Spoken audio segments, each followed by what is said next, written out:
What if the hardest seasons of your life aren't proof that you are broken, but an opportunity to rebuild yourself? Our guest today, Alex Duenas, is an entrepreneur, fitness professional, and mindset coach who has spent the last 18 years dedicated to helping people master themselves and overcome destructive habits and develop discipline and wisdom to create a better life. Alex's journey began with bullying, insecurity, family struggles, and a deep belief that something was wrong with him. At 12, a simple introduction to fitness and a 3-month trip to Colombia helped him discover confidence, discipline, friendship, and a new perspective on life. That early transformation became the foundation for how he lives and what he teaches today. Today, we are talking about discipline, faith, anxiety, depression, fear, fitness, purpose, and a mindset required to rebuild yourself when life gets difficult. Alice, welcome to the show. Thank you for having me, Darlington. Appreciate it. Glad to be here. All right, so Alice, I hope you enjoyed that introduction. That was phenomenal, my man. I appreciate that.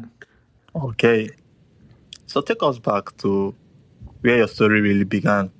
What was life like for you growing up? And how did bullying and the challenges at home shape the person you became? So, growing up with two parents that came from different countries, my mom came from Colombia, my dad came from El Salvador. And from them meeting up in Miami and then getting together, my mom gave birth to two kids, my brother and myself. So I'm a twin. So we were born in Miami, Hialeah. And one thing that my dad did was he didn't grow up with a father. So he made it a priority that he wanted to be the best father that he could be. And one of the first ways of him doing that was he decided to work 16 hours a day, and made sure that my mom stayed home so she can take care of me and my brother. One thing that I respect a lot of my father is that he always said he never wanted somebody to take care of us. He always wanted my mother to be able to raise us. And so from then on, my dad always showed a level of work ethic. At 38 years old, he was working at a printing company. And my mom, again, came to United States not speaking the language. She only spoke Spanish. My dad was living in New York for a while, so my dad had already learned to speak English. But nonetheless, growing up, my dad put me in sports simply because I just couldn't stay still. I had a lot of energy, whereas my brother could stay more still. So he was more into reading and books and school.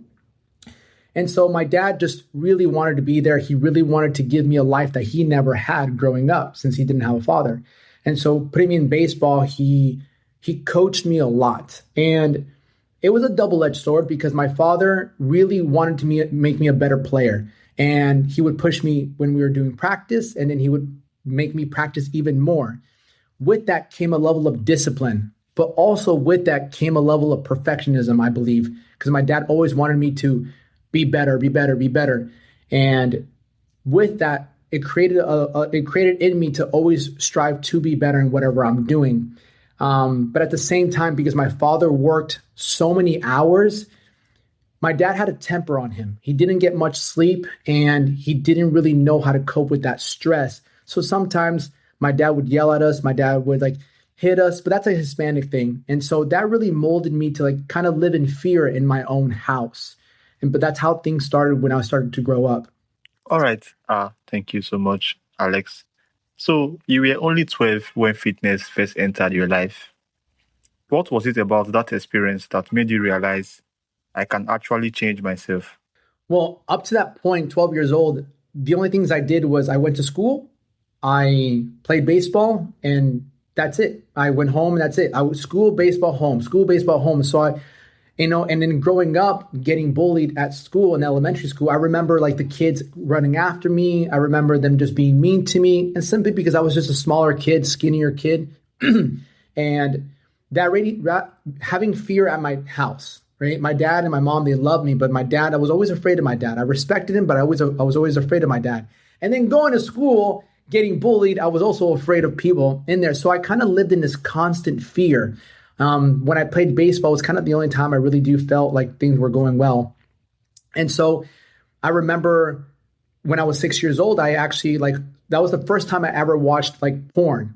And I was a kid just waking up, going to go watch TV, little cartoons, and then that's when I stumbled across that.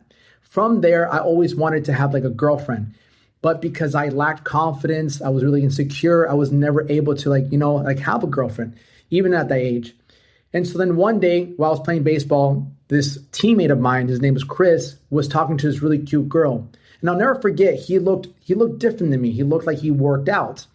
And I remember going up to him after practice and asking him, brother, can you teach me to do what you do? Because all I wanted at that point was to have a girlfriend, and he had one. And then he proceeded to be like, yeah, I'll show you what I do.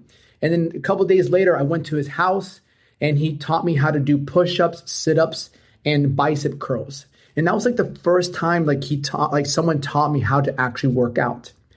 I then, like about a few weeks later, I went to Colombia. My parents would send me and my brother to Colombia to spend time with my family.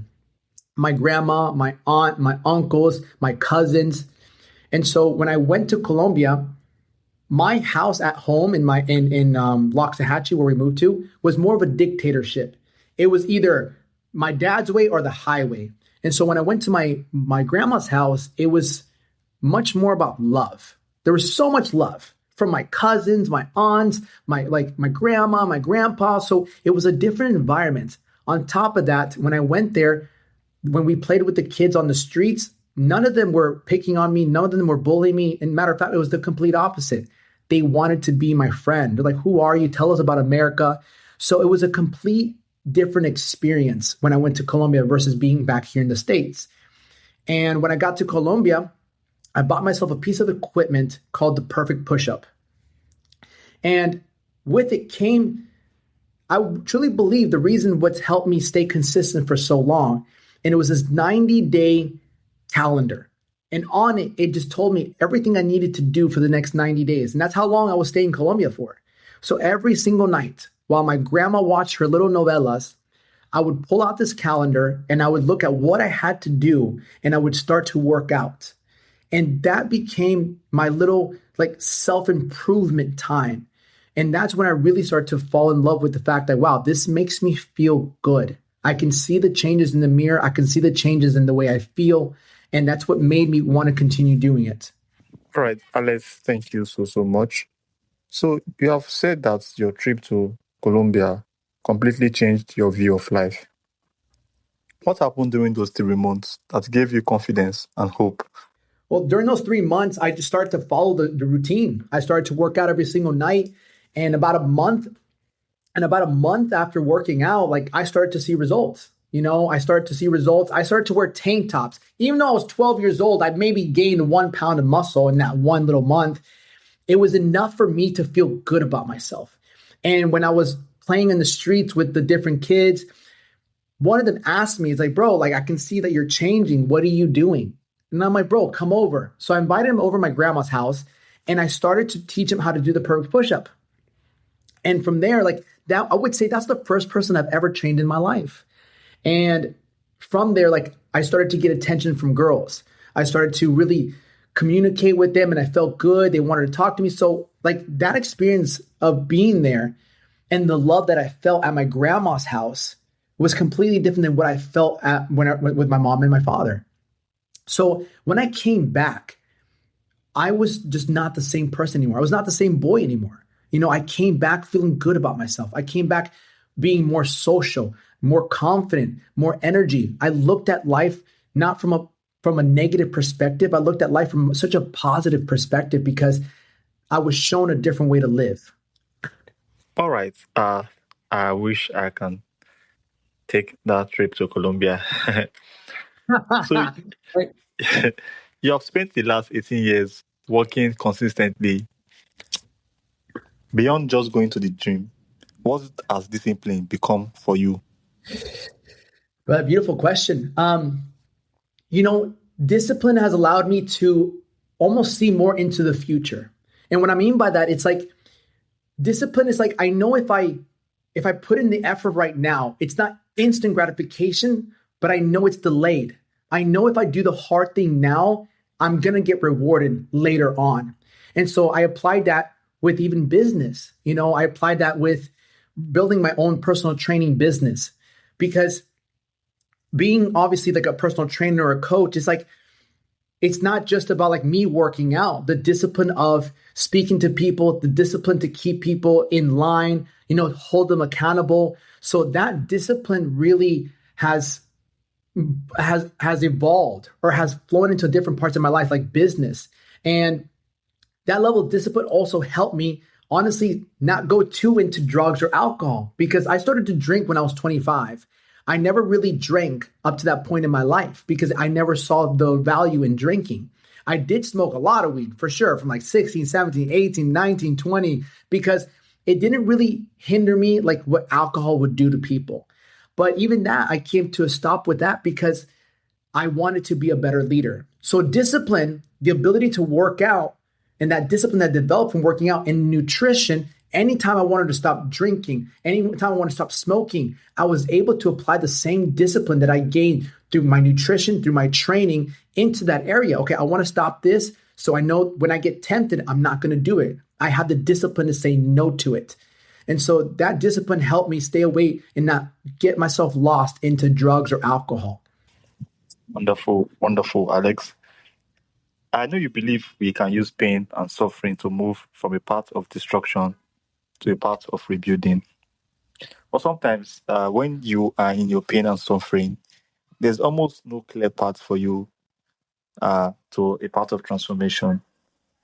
So, what do you think is the best way to actually achieve transformation in a place of pain, suffering, where you feel alone, where you feel like nothing is working? Honestly, that's actually a great question, brother. Especially when you said there's no path. So some of my most painful moments in my life came when I went through breakups.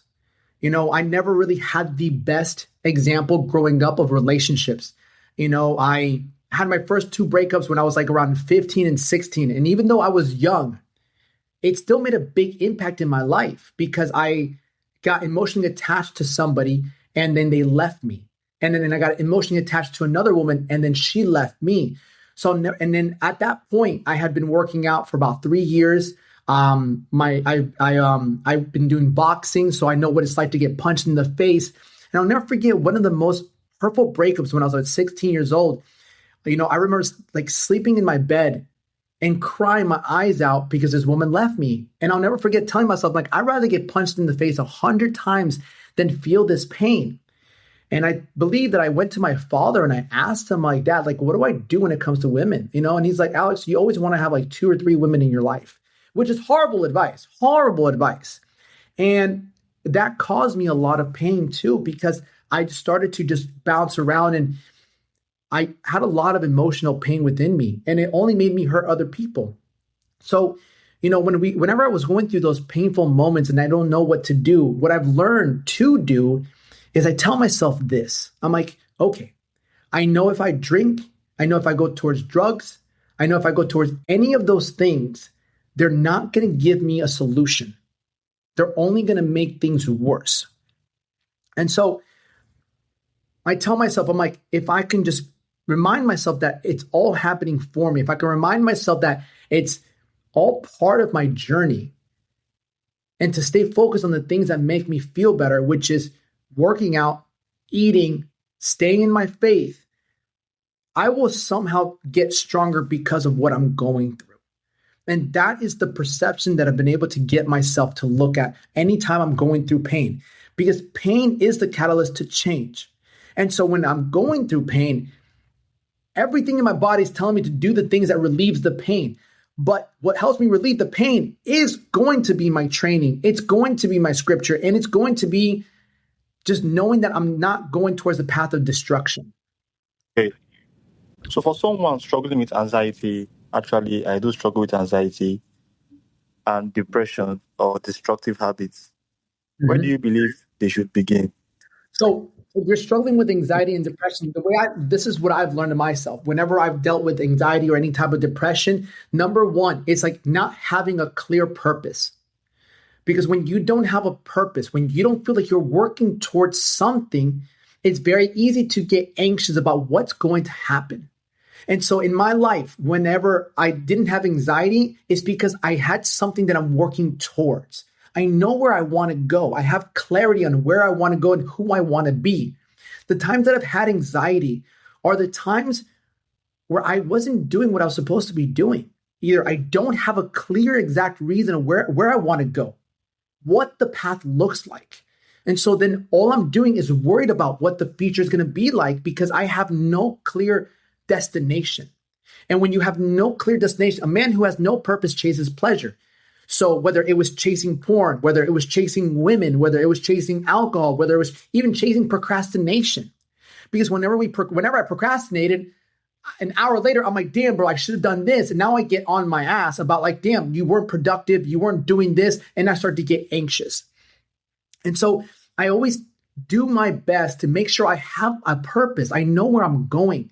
When we have direction and we end up having clarity. When we have clarity, we know what we need to do today to get us to where we want to go. And I believe depression comes from regression.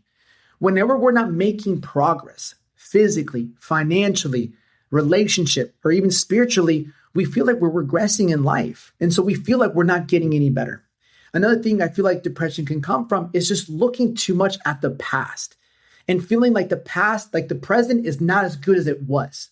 When in reality, if we can remind ourselves that we can make the future look as good as we want to, we can make the present right now be as good as we want to if we focus on one thing that I always try to focus on, and that's gratitude.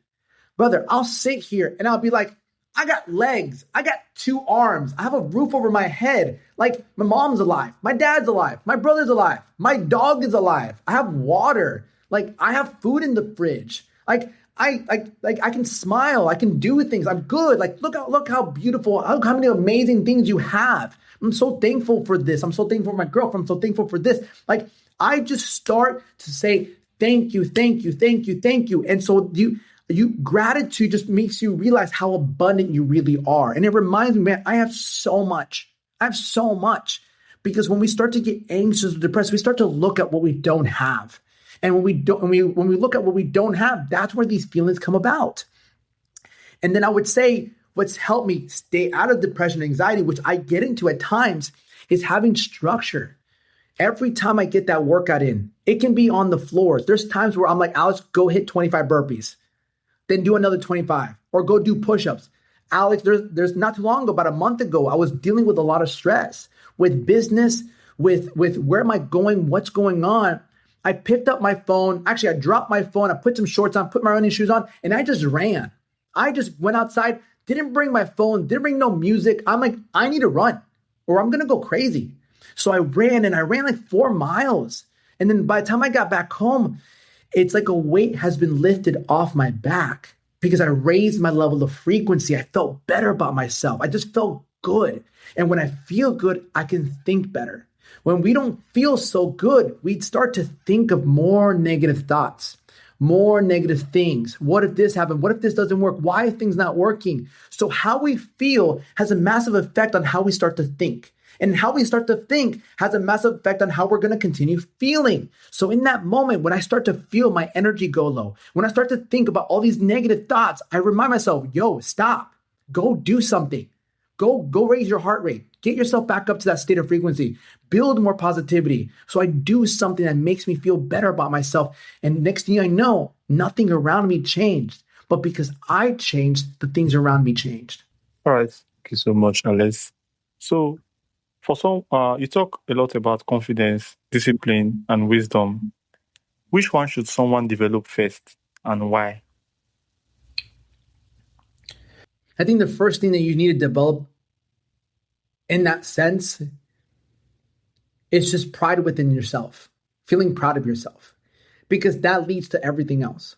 So if you set yourself up with some structure, you know what? I'm going to wake up early tomorrow and I'm going to go get that workout in, even if it's 10 minutes. And you know what? Tomorrow, I'm not going to have that piece of cake, or I'm not going to have those snacks. You know what? Tomorrow, I'm going to make sure like I'm not going to have soda. I'm going to drink water. You know, and I'm going to make sure like tomorrow, like I do these things. If you set yourself up that structure and you do the things you said you were going to do, by the time you get to bed, you're like, I'm proud of myself. Like I did good today. And that's what starts to develop your confidence. And even like, I'm going to wake up early. I'm going to read something. I'm going to read some scripture. I'm going to read something positive. It doesn't have to be scripture, but like educate yourself. Do something that's hard. And so by doing these small acts that make you feel good about yourself, you can get to the end of the day and you'll be like, wow, I did this. I did this. I did this. Wow, I'm proud of myself. And if you stack enough days like that, it turns into weeks. It turns into months. It turns into years. And that's what builds confidence. That's what builds pride in oneself. That's how you can look yourself in the face in the mirror and be like, I'm proud of everything you've been doing. And I think not enough people understand how powerful it is to just follow through with what you said you were going to do. Because when you follow through with what you said you were going to do, you start to not just build confidence, but you start to build belief in your word. And when you start to build more belief in your word, then you can start to say that you're going to do bigger things. I'm going to move to a new city. I'm going to build a better relationship. I'm going to start a business. You know what? I'm going to actually lose these 25 pounds. Because if you can keep your word on the small things, you start to believe the things you said you were going to do. Vice versa. If you say you're going to wake up early, you're going to read, you're going to work out, you're not going to drink anymore, and you don't do that, then your subconscious mind starts to never believe what you said you're going to do. Your how are you going to lose 25 pounds? You can't even wake up early. How are you ever going to stop drinking? You can't even get yourself to go to the gym for 2-3 days in a row. So when you don't keep small promises, you start to end up becoming a liar. And nobody likes a liar. Nobody wants to keep a liar in their life. So your self-esteem drops, your self-confidence, your self-love, your self-respect goes down the drain when you can't even keep the smallest promises to yourself. So the first thing I believe anybody that wants to make themselves better and value themselves and feel more proud of themselves is to make these small promises and actually follow through with them. Right. Thank you so much. So, talking about faith and getting closer to God, what role did you play in the way we approach personal transformation? Personally, for me, I have this belief that if you come to God, He will teach you discipline. He will give you everything that we all go out there to look for. We are looking for discipline. We are looking for confidence. We are looking for Wait, say that again, brother. that. If we come to God, He will give us everything that we are looking for: the discipline, the confidence, the transformation. That everything we are going out there to search for. That if we come to God, He will give us all those things He will put all those things in our life. I have that belief that the best way to approach personal transformation is to come to God. So my view, so what you're also saying, when you come to God, God will give us all of that. Is that what you're saying? Yes. So this is the way I look at it. Because there is no change, there's no growth without pain. So I don't believe God gives us these things. I believe He will put obstacles in our way to get those things. You don't get confidence by things being easy. You don't become resilient by things being easy. You don't become proud by doing things that are easy. And so I think some people mistake difficulties with God not being there for them. You can never build a great body without going to the gym and pushing weight. You can never drop body fat without saying no to certain foods that you once used to eat. You can't build a business without going through times of uncertainty and times where it's really difficult. You can't get clients without getting rejected a bunch of times. You can't build a great relationship with someone you love without having arguments or fights or going through disagreements. So I believe that God doesn't give us these things. He gives us the opportunity to get the things we want, because those things that we actually value only come through the work. The reason a good body is respectable is because you had to sacrifice so much to get the body. The reason someone's business who's successful, you see a man or a woman who's successful in business financially and who's created something is respectable, is because the amount of sacrifice, discipline, and consistency they had to go through to achieve that. When you see someone who's been together for 10, 15, 20 years in a relationship, it's respectable because of all the difficulties and obstacles that they had to overcome to continue that relationship. So I don't believe God gives us an easy life. If anything, he gives us a more difficult life because we want to be a better example. At least in my life, I've learned that I've only been able to become as disciplined as I am or as consistent as I am because of the things that God has put into my life. And he's allowed me to decide, am I going to listen to God or am I going to listen to the coiled serpent? Because I truly believe a lot of people forget that the devil exists. The devil's always in your ear. He's the one telling you, and I call this the curse of comfort. He's the one telling you, don't take the risk. You're going to fail. You have one, and just have one drink. Just have one slice of pizza. You can start tomorrow. It's not the right time. Start next week. This is the last time you're going to do this. He whispers those things in our ears, and it's not ours. He keeps us comfortable. So if someone, can you hear me, Alex? Okay. If someone listening right now feels completely stuck or believes they have already messed up their life, what would you want them to understand? That's a beautiful question. If someone believes that they're stuck or they messed up in life, the first thing I would do is I would give themselves some grace. Past me probably wouldn't have said that, but this version of me right now, I would tell them first and foremost, give yourself grace. It's your first time being alive. We all make mistakes.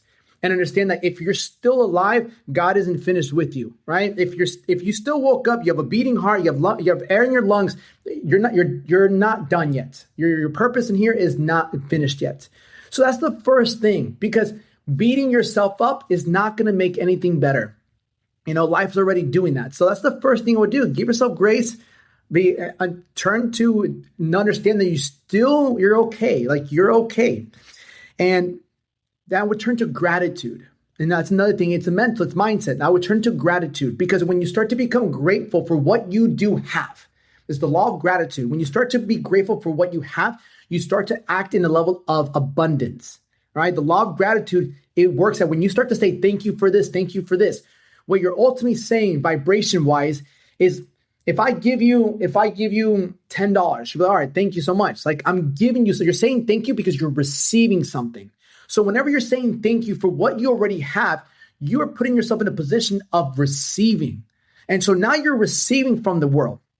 Next, I would do it, if you're feeling stuck, the first thing to do if you're feeling stuck is like, okay, how can I get the next win? How can I just get a small little win? And you can always get a small little win by doing, let's say, 5 push-ups, 10 push-ups. Because it's not about making a massive leap. It's about taking the next best step. And that can simply be, I'm going to do 5 push-ups right now. I'm going to do 10 push-ups. And if you didn't do any push-ups yesterday, you are progressing. Because if you did 5 more than you did yesterday, that is called progress. So the first thing I tell them, I'm like, go and get a little 10-minute workout. Go do that, even if you do nothing the entire day, but you got those push-ups in there, you got those burpees in there, you got a little run there, you did something that is moving you forward. And then you can build off that. Because the first thing we need to do when someone feels stuck is we need to get them from an unpowered movement. Like he doesn't feel empowered. He doesn't feel in control of his life. Whenever we feel stuck, quote unquote stuck, is we feel out of control. We feel like we've lost control. But that's far from the truth. So what you can do is get your body to move. Put yourself in a state of high frequency, meaning like, wow, I'm grateful for my life. I just got a little sweat on. I did. What's the next thing I can do? Because when you realize that you are in control of the way you feel, and the way you feel dictates what you do, then you're back in control. And so I would tell that person, get in that. And then from there, then you just focus on making small moves, small wins. And then I would say, the last thing I would say is this, is find something that inspires you. Find someone or something that when you look at, fills you with inspiration. Growing up, fighting always inspired me. Motivational speakers inspired me. Bodybuilding inspired me. Being somebody that helps people with their words and their actions always inspired me. So whenever I'm just like feeling that way, I always look to that because the inspiration gives you the strength mentally, emotionally, and spiritually to believe that you can still keep moving forward. Inspiration is a beautiful thing. And it's why I also do podcasts. It's why I do TikToks. It's why I do Instagram. Because at one point in my life, I felt stuck. I felt hopeless. I felt like not being here. And listening to some of these motivational speakers, they gave me inspiration. They made me believe, no matter my circumstances, that I was here for a reason, to not give up, to keep pushing forward. And that's what I would tell them. Like, start to drown your mind with inspiration. The most beautiful thing about the internet is that you can listen to motivation for hours. And if you do it, it will help you. But just don't stay there. Get that small win. Okay, Alex, if you could speak directly to the person listening who is at their lowest point, the person who feels lost, discouraged, or trapped in their own habits, what would you tell them today? Bro, you got this shit. Like I get you're feeling this way. You're feeling fucking down. You hit rock bottom. Go do 10 push-ups. It's because I can tell you this. I can tell you and try to make you feel better. But what's going to get you to feel good about yourself and prove to yourself that you can get out of the situation is action. I would tell this person right now that's listening, get down and do 10 push-ups. Get down and do 15 push-ups. Rest, sit on your chair, do another 10 or do 5. I don't care. But do something that shows you that you're capable of getting back up. Push-ups, you have to go down and get back up. Go down and get back up. Same thing with body weight squats. Squat down, get back up. Squat down, get back up. And what's that going to do for you mentally, not just physically? It's going to show you that you can go down and you can get back up. And if you do that for at least 10 minutes, you're going to get this high. You're going to break a sweat. Your arms are going to be kind of on fire. Your chest is going to be on fire, or your legs are going to be on fire. But you know what you're going to feel afterwards? You're going to feel a sense of pride. Like, wow, like I haven't done that in like months. Well, I haven't done that in a long time. Like I feel good. And that's sometimes all you need. All you need is that little proof that, okay, I can do this. And then you do that again the next day, and then the next day, and then the next day. Before you know it, you have momentum. That's all you're looking for. Don't look to change your life in one day. Look to take the next step forward. And that could be as simple as 5, 10, 15 push-ups. Take a rest, 5, 10, or 15 squats. Just do that because that is what's going to get you to start to believe in yourself. That's what's going to get you to start to feel good about yourself. Someone that feels stuck is simply just not proud of themselves. And so what you need is that win, that small little win to prove to yourself that it's not over. It's far from over. You still have a chance, but you got to do the work. All right, Alex, so how can listeners connect with you and learn more about what you do? They can visit either like my website, my TikTok, my Instagram, or even my podcast under the same name, The Alex Duenas, TheAlexDuenas on all platforms, even my website, thealexduenas.com. All right, Alex, thank you so much. Thank you for being here and for sharing a story that shows how a difficult beginning doesn't have to determine the direction of your life. Journey is a powerful reminder that discipline can rebuild confidence, pain can become wisdom, and sometimes one relationship or one decision can completely change the trajectory of our life. If this conversation is speaking with you or resonating with you, don't just listen and move on. Take one thing from this episode and put it into action today. This is control or be controlled. Until next time, take control of your life or something else will. Thank you, Alex. It was a pleasure having you on the show. Thank you for having me, Darlington. It's been a great interview. Bye, guys. I will see you guys on the next episode.